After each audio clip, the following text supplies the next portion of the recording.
Assalamu alaikum warahmatullahi wabarakatuh. Welcome back students. Today we will continue our previous lesson of the chapter 13, that is why do we fall ill. So before moving forward, let me do a quick recap on what we have discussed in the previous class. In the previous class we have discussed why do we fall ill, means what, why do we fall ill. So we have discussed that we fall ill because of when we are unhealthy and when we are diseased. So what we also discussed about the definition of unhealthy and healthy. What do you mean by unhealthy and what do you mean by healthy? So we saw that when we say someone is healthy or when we define healthy, we take into consideration the physical, social and mental health. And when we say when someone is diseased, that means what? When someone is not able to perform, when someone's body is not able to perform the regular activities, right? So we have seen that how the communal issues are, the societal issues, the community issues are responsible for our good health and all these things, right? So again, disease we have differentiated into many types. So we have seen based on the time that a disease require or the disease prevails in the body, based on the time that disease prevails in the body, we have seen there are two type of diseases. One is the acute and one is the chronic. So acute disease we have seen are those disease which does not take very long time, which is the effect of this disease is very short term. On the other hand, chronic diseases are those diseases which prevail for a very long period of time. An example of acute disease, as I have mentioned, was flu. Yes, you can take chickenpox also. And chronic disease I have mentioned as I think, if I remember, TB. Yes, diabetes also a chronic disease, cancer is also a chronic disease. And we have also seen that the after effect of chronic disease in an individual, means what, chronic disease and poor health, what are the relationship between chronic disease and poor health, we have also seen it, right? Now next type of next classification of disease we have seen based on occurrence, means what, how they occur in the body or how they occur in the human in the first place. We have seen two types on this basis, that is infectious and non-infectious. We have seen that in infectious disease there are certain entities that are responsible for infectious disease. We call them pathogens, right? There are microbes involved, there are some kind of worms involved. We term this infectious disease. And non-infectious disease are those type of diseases that develop as a result of malfunctioning or having an unhealthy lifestyle, right? Now today we'll start discussion. Today we'll discuss another type of diseases, another category of diseases, that is they are based on the spread, means what, are they do they spread or don't they spread, right? So accordingly there are two types, communicable and non-communicable. From the name itself you can assume what is communicable disease and the non-communicable disease, right? The disease which transfers from one individual to another individual are termed as communicable disease. Now how they transfer from one individual to another individual, will discuss it in the principle of spread, which is a specific topic in the chapter. We'll discuss about it. Some example of communicable disease are also termed as contagious disease, right? And non-communicable disease are those diseases which do not spread from one individual to another individual, right? By any means. So they occur in an individual and they remain confined to that individual only. On the other hand, communicable disease spread. So two more type of disease we will discuss, two more categories of disease. Now one category, first category based on the time, acute and chronic. Second category based on occurrence, infectious and non-infectious. Third category depend upon the spread, that is communicable and non-communicable, and now we are discussing about the fourth category, and that is deficiency disease. So remember, I have said that if somebody doesn't have a healthy balanced diet or a balanced diet, they are prone to disease more, right? They are more susceptible to disease. So this is because when they do not take a balanced diet, they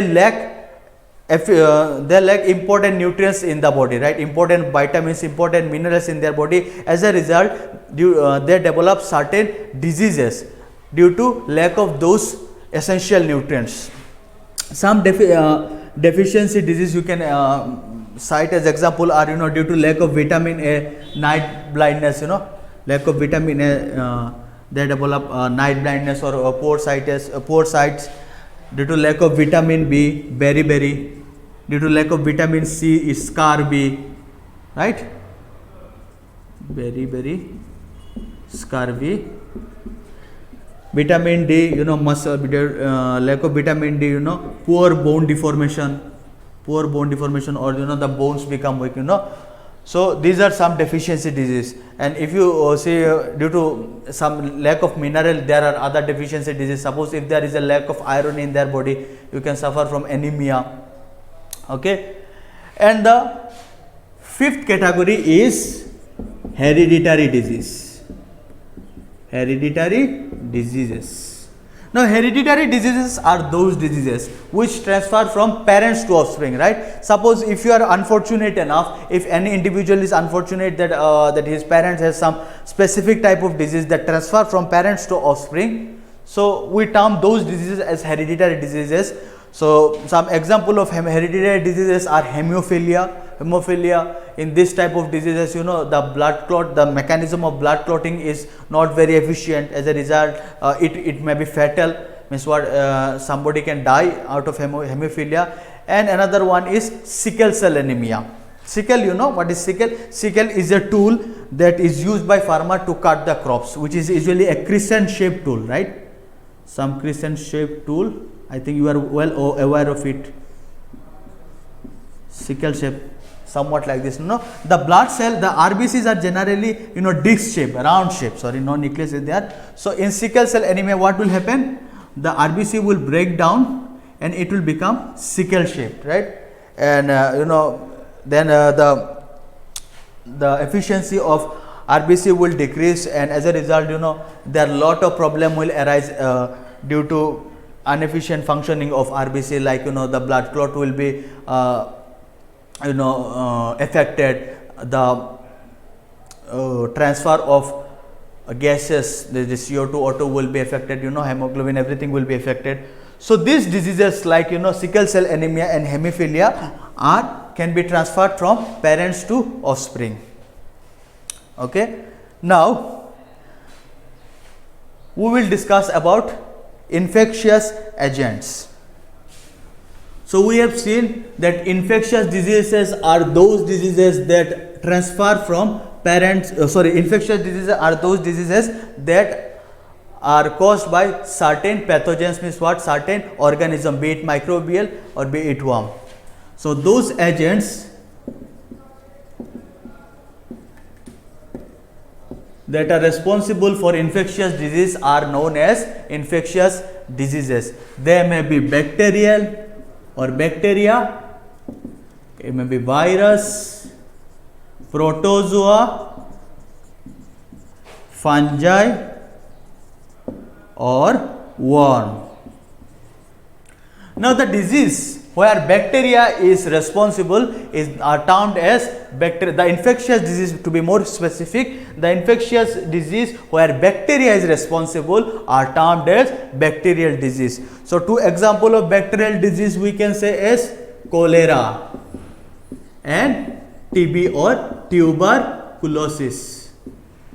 So the organism responsible or the bacteria responsible for cholera is Vibrio cholerae and tuberculosis Mycobacterium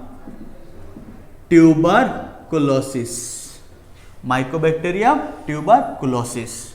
Now in cholera, you see when a person is infected by cholera bacteria or Vibrio cholerae, he suffer from certain a very intense diarrhea, right? As a result, the individual has dehydration in his body and the individual feel very weak.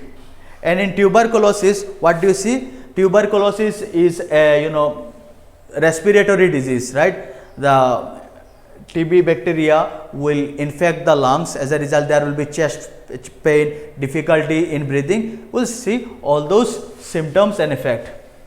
Now viral disease. So dear student, you all are sitting in your home, right now. Now if you look at the reason why are you sitting in your home, it is due to a viral disease which is widespread globally and it's termed as pandemic, that is coronavirus, right? COVID-19. So this disease is a viral disease. Now what is COVID-19? COVID-19 is short for coronavirus disease 2019. Coronavirus disease 2019, and the virus responsible for it is SARS-CoV-2. Don't worry, it's SARS is short for severe acute respiratory syndrome. Means what? Difficulties breathing, something related to respiratory malfunction, right? Severe acute respiratory syndrome, coronavirus 2.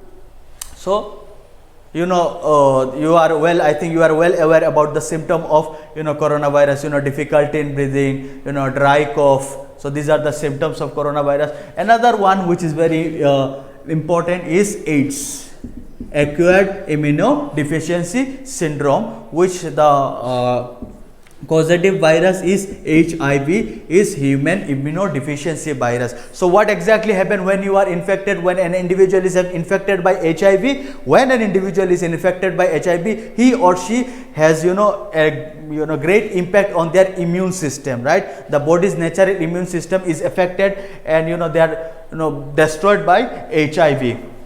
As a result, a person frequently get disease, frequently he falls ill. So we'll discuss more about it in the later part. Now protozoa. What is protozoa? We need to understand first. Protozoa are those single cell animals, right?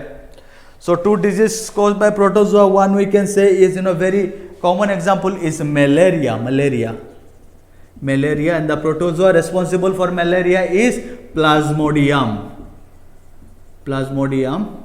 and the symptoms may include high fever, which include chills, right, fatigue, nausea, etc. And another one is Kala Azar, which is the causative protozoa is Leishmania, or Leishmania, whatever you say, which is also known as black fever. All right. So next up is fungi. So the fungal disease, right? The infectious disease that are caused by fungal are mostly related to your skin, right? They often attack on your skin, right? So two very famous fungal disease are ringworm. One is ringworm, where your skin get infected by fungus, frequent itching, there is a circular ring and rashes in your ringworm, and it spread very fast. Another one is athlete's foot, ATHLETE, athlete's foot. Means what? You see between the toes of your foot, you will see there are certain infection between the toes of your foot, right, where the skin get dried, there is so itch. So this is known as athlete foot. Another one you can take for example, which is very much prevalent, jock itch. Means what? This is a skin disease that arises in the jock region of your body. Means what? Between your thighs, that you will infected between your thighs. So these are all fungal disease. Now worm. So worm disease, the disease caused by worm. So what are the disease caused by worm? I think you have noticed, small little kids, they sometimes get infected by worms, ascaris, especially round worm, white color round worm, very thin, right, ascaris. So this is known as ascariasis, and sometimes you have tapeworms, right? So the tapeworms that are are responsible, sorry, the tapeworm is also responsible, is also a worm. So these are basically parasitic. So what is parasitic? What is parasite? You need to understand what is parasite, right? So parasite is an organism that depends or that feed on another organism for that feeds on another organism, or parasite is an organism that obtain benefit from another organism by hurting the other organism in the process. Suppose there are two organisms, organism A and organism B.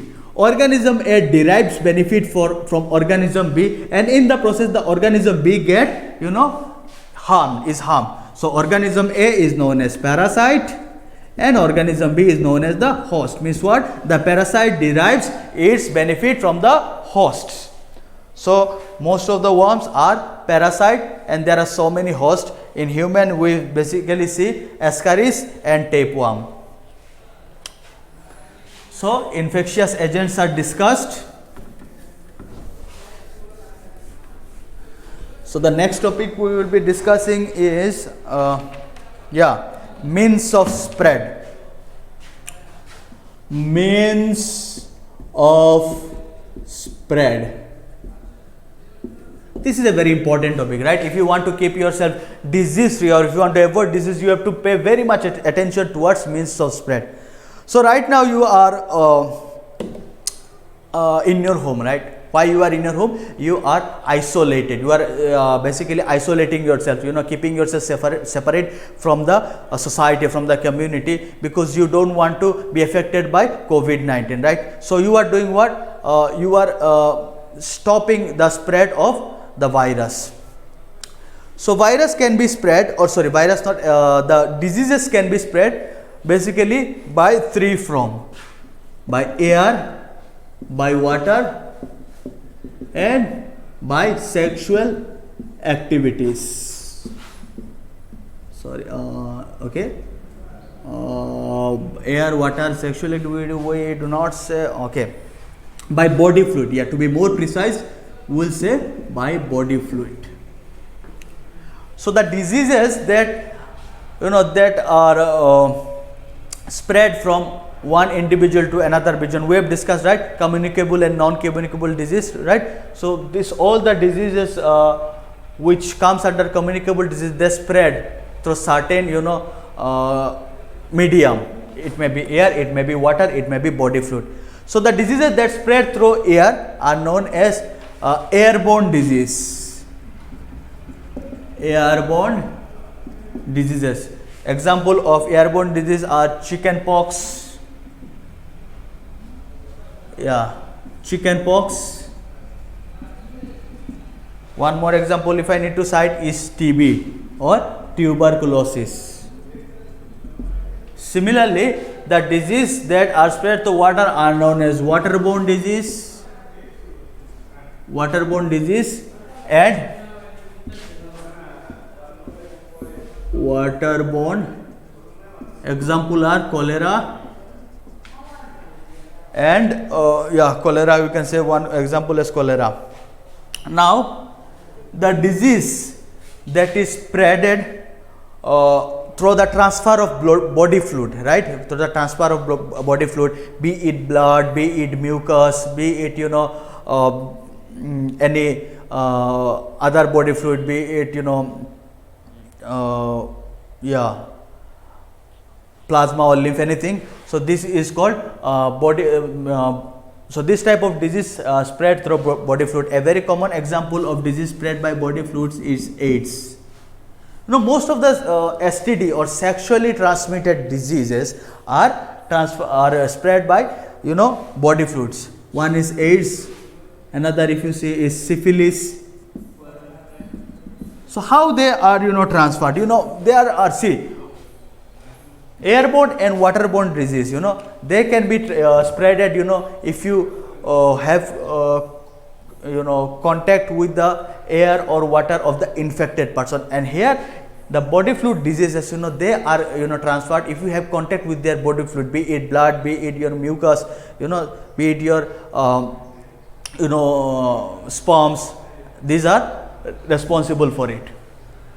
So there is a very common myth in our society that if you walk with a or if you hug a AIDS patient, you can get infected with AIDS as well. No, you cannot get infected with an AIDS patient infected with HIV unless the body fluid are transferred from an HIV positive patient to your body. Suppose if both of you share the same needle, then you can get infected by HIV. Suppose both of you have so if the sexual partner of an if a sexual partner of a HIV positive patient, if a person have HIV positive patient, then he or she can also infect the other person as well. So syphilis is same in that case. So these are the various means of spread. So the next topic we will discuss is organ specific and tissue specific manifestation. Organ specific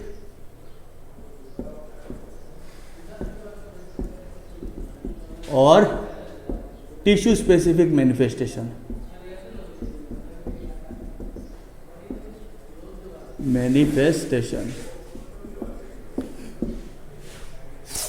So we will learn two things there: how how the infectious agents enter into our body, where they affect, and what is their relation with the symptoms. Now take cholera for example. Cholera is caused by bacteria. We have read bacteria is bacteria Vibrio cholerae. So in the later part we have learned that it is a waterborne disease. Waterborne disease means what? When you drink water which is contaminated with cholera bacteria, you are most likely to have cholera. Now what are the symptoms that I have mentioned that a person infected with cholera have? They are dysentery, right? These are dysentery, dehydration and fatigue, right? The symptoms. Now we'll establish a relation between them. So the target organ of the I'll make it very simple, cholera bacteria is the gut or the stomach. Now in order to reach stomach, the bacteria has to choose a specific path for its entrance. For that he will use the mouth. For that it will use the mouth. So through mouth it can reach to the stomach, right? And when it will reach to the stomach and infect the gut or the stomach and the intestine, so what will the symptom have? So when something will cause your stomach, cause your gut to malfunction, they will result in poor digestion, that can result in diarrhea. So when you will have diarrhea, you will have enough loss of water from your body. As a result, you will have dehydration. So when your body will be dehydrated, you will feel weakness. So you will have fatigue. When you will have fatigue, you will have nausea. So all the symptoms are interrelated based on the target organ. Another example, again I am citing one more example, that is cholera, TB, tuberculosis. Now what is the target organ of tuberculosis? The target organ of tuberculosis is the lungs. So in order to enter into the lungs, what pathway it will be more easy for the bacteria to choose? If the TB bacteria enters through mouth, so will it be easier for it to reach the lungs, or if it enters through respiratory system? Of course, if it enters through respiratory system, it can reach lungs more efficiently and more easily. So it will choose lung and it will enter the respiratory system, and in order to enter the respiratory system, it has to be it has to collab with the air, right? It has to be airborne. So when it will infect the lungs, so it will do what? It will result in malfunctioning of lung, and when lungs is malfunctioned, you will have breathing difficulties,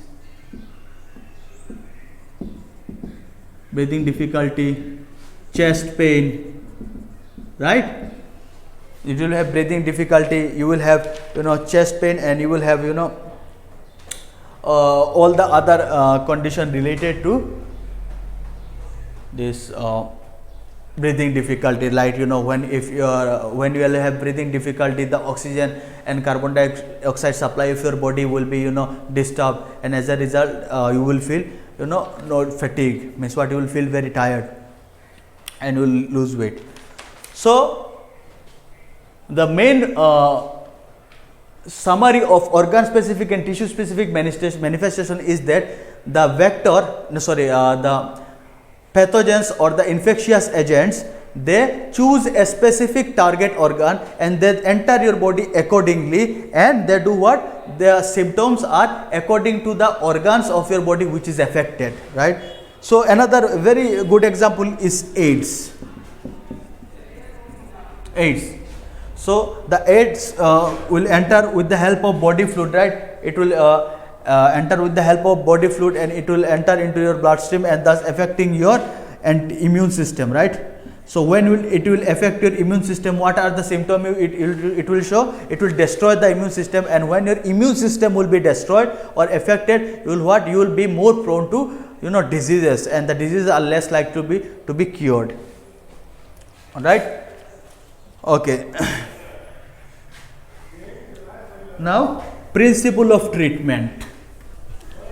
The next topic is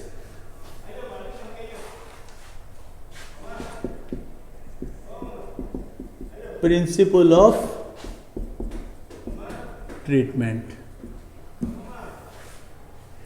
Before understanding principle of treatment, it is very much important for us to understand what is antibody, or what is our body's natural defense mechanism. So remember, in the beginning of the chapter I have said consider two individual A and B, right? Individual A having very proper diet, individual B does not have proper diet, right?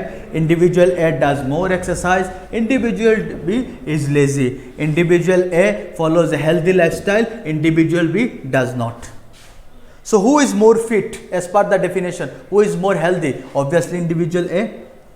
So when we follow a very healthy lifestyle, what does happen? Our body's natural defense mechanism gets stronger. Now what is our body's natural defense mechanism? Our body has naturally a system, right, which protects our body from any kind of pathogenic invasion, right? So basically the WBC or white blood cell are responsible for it, and it is known as antibody. All right.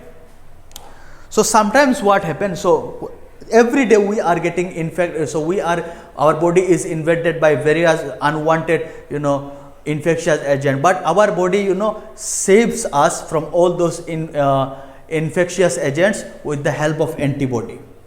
Now if your lifestyle is poor, means what, if you are not healthy, if you are not following a balanced diet, nor you are doing regular exercise, nor you are following healthy lifestyle, your antibody will become weak, and in this case your antibody will become strong. Sometimes antibody also gets weaker due to age, right? So when your body is as I said, your body is invaded by a lot of infectious agent daily. So if you have a very good antibody or defense mechanism in your body, you will your body's antibody more likely to defeat that pathogen. But if your immune system is weak, you will get infected very easily.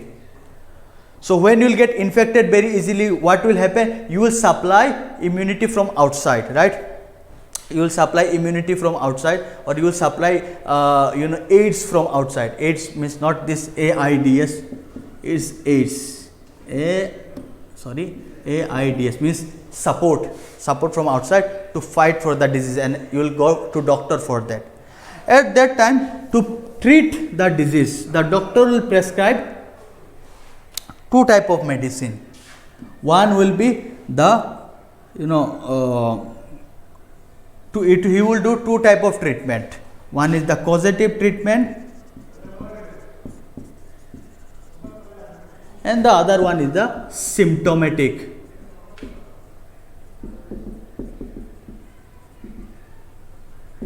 Now, before discussing it any further, let's clear a point. So, your body has natural antibody, right? So, when you are invaded by any unwanted, infectious agent, your antibody naturally fights against those infectious agent. And when your antibody respond to that infectious agent, you develop certain kind of, mild symptoms, right? Your body temperature will increase. You will have fatigue, means what? You will feel a bit weak. You will have inflammation, means what? Your body and you will have body aches, means what? Your body will, you will feel pain in your body. So these are as a result of, respond to the infectious agent, when your antibody will respond to those infectious agent. Now suppose you are affected by cholera bacteria or Vibrio cholerae. So first of all, the doctor will, identify based on the symptom that what disease you actually have. So they identify, after identifying it's a cholera bacteria, they will give medicine to, fight against this bacteria. Now what type of medicine they will provide? They will provide certain antibiotics, means what? Certain medicine that, inhibit the mechanism of this bacteria, means what? That will, destroy the cell wall of bacteria, that will, destroy the protein synthesis mechanism of this bacteria. That means what? It will, destroy the mechanism of bacteria. It will not allow it to grow any further, right? It will not, so bacteria, it will destroy its cell wall, it will destroy its protein synthesis mechanism. And as a result, as you are already infected by the cholera bacteria, you will develop some kind of symptoms like dehydration, like fever, weakness. So while he will prescribe you medicine based on the organism that is affecting you, at the same time he will also give you medicine based on the symptoms, right? Your body is dehydrated, he will prescribe you something, which will rehydrate your body, means what? Which will fill your body with water again. You are suffering from fever, right? Your temperature of your body increase, he will prescribe you some paracetamols, right? So you have weaknesses in your body, he will prescribe you some supplements, some tonics, right? So this is actually the principle of treatment, right? When a doctor treats you, he not only gives you treatment based on the organism that caused you the disease, as he also give you the medicine based on the symptom you have developed, so that your disease can be cured. At the same time, you can have some relief from the symptoms that develop.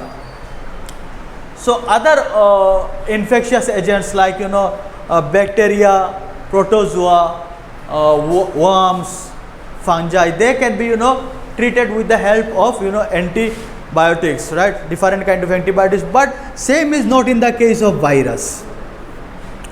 Same is not in the case of virus, right? Because virus mechanism is a bit different from the other, right? So virus have a definite life cycle in your life cycle, so it will remain on the body depending on life cycle, and it will go once the life cycle, once the life cycle is completed. But before that, they provide medicine so that, the symptoms, the effect of the virus can be reduced, right? Effect of the virus, but the cycle of virus will continue. So that is why it is very much difficult for the modern scientists and modern researchers today's researcher to find a cure against the coronavirus, right? Because virus also has the property to change its genetic structure based on, certain situation.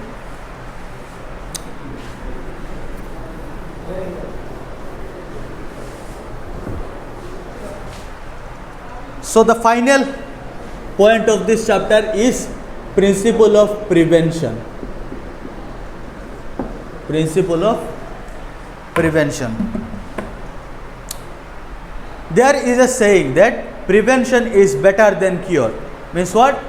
It is way more better to prevent a disease rather than after get affected by disease and going for the treatment. Because obviously when you will be affected by this diseases, or when you will suffer from some kind of discomfortity, some kind of problems, right, some kinds of disconformity, so as it will be always better to prevent the disease, to let the disease not come to us, right. So in order to do this, you have to do a lot of things, right. Right now you are doing a lot of things. Right now you are doing what? You are isolating yourself from the society so that you are not affected by COVID-19, right. You are washing hands frequently because you don't want to be affected by the virus, right. You are doing what? You are maintaining social distance. These are nothing but you are wearing mask, you are using hand sanitizer. These are nothing but some measures of preventing the diseases. So now what will happen if you don't prevent yourself from diseases? Obviously if you not keep a better prevention, you will get you will be more susceptible to diseases. Now some measure, if you say for better prevention are, you can follow a healthy lifestyle, you can follow a healthy environment, right? You can live in a healthy environment. If you be fit, as per the description of when I started the chapter, we have discussed about healthy. If you are healthy, if you are fit, then you will be you will be less prone to disease. If you are following a hygienic, if you are hygienic, you will be less susceptible to disease. That means what? You are drinking clean water, you are taking good food, you are maintaining a very hygienic environment in your home, in your surroundings. So you are basically doing what? You are preventing the disease. So remember, we have discussed antibody. Antibody is the natural God-gifted mechanism that is helping you to prevent the disease. So sometimes due to unhealthy lifestyle, your antibody is not sufficient enough to combat against the disease. So what do? We give a boost to our antibody so that they can fight against the disease, and with this boost are given in terms of medicine, right? And for prevention, this boost is given in terms of vaccine. I think you are now hearing this word a lot of time, vaccine, coronavirus vaccine. Why coronavirus vaccines are not developed, right? Because as I said, the viral diseases vaccine are very hard to develop. So what do you mean by vaccine, right? Vaccine means what? Suppose a disease, take pox for example. Yeah, the idea of vaccine was first developed by Edward Jenner from the disease pox. Take smallpox example. So it was found that, so when there was an epidemic of smallpox, it was found that the people, the maids who are working with cows, who already encounter cowpox, are resistant to the smallpox. So what exactly we do when we vaccinate, when we prepare a vaccine? We give a small dose of weaker germs, means what? Weaker germs of that particular disease in our body, so that our antibody can prepare itself for the bigger infection. It's like a test, net practice, right? Suppose before going into a one day international match, the cricketer, they usually used to practice in a net practice. Providing vaccine is like is like having a net practice.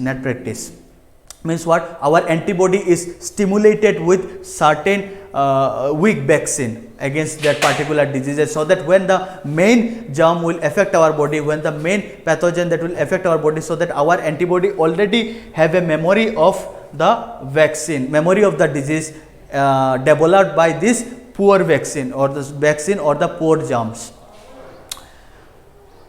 So that so this process of